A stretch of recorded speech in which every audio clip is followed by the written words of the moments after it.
Assalamualaikum. Salam sejahtera.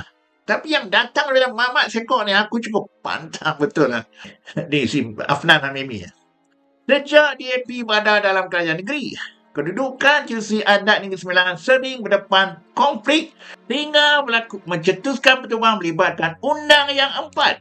Bayangkan, isu undang yang berlaku kes krisis Tunku Mukri pun dikaitkan dengan DAP. Tak kepelang mamat ni. Aku tak tahu kat mana DAP ni cukup kuasa power dia sampai ke tahap semua DAP. Janda betul. Ni apa? 47K panduan bekas peliwat apa semua. Aku macam nampak lah. Betul lah. Apa ni memang tu imam dulu ni. Afnan Mimi.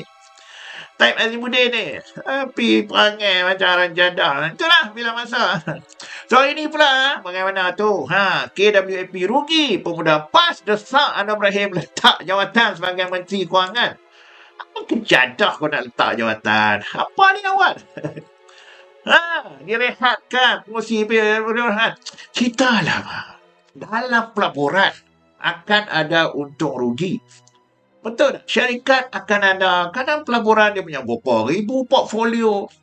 Melibatkan, kita cakap lah, KWSP, EPF, Khazanah, Petronas. Petronas pun ada yang rugi juga.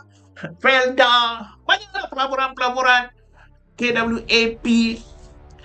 Nampak lembaga tabung angkatan tentera, tabung haji, pelaburan pelbagai. Dan luar dalam negara, luar negara.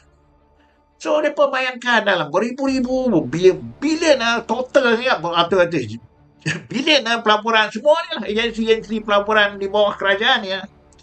Kau ada expect Anwar Ibrahim akan meneliti, mengawal setiap satu pelaburan yang dibuat. Betul tak? Kau nak semua Anwar Ibrahim bertanggungjawab setiap satu. Dan tambah-tambah lagi pelaburan ni yang dimulakan pada 2018.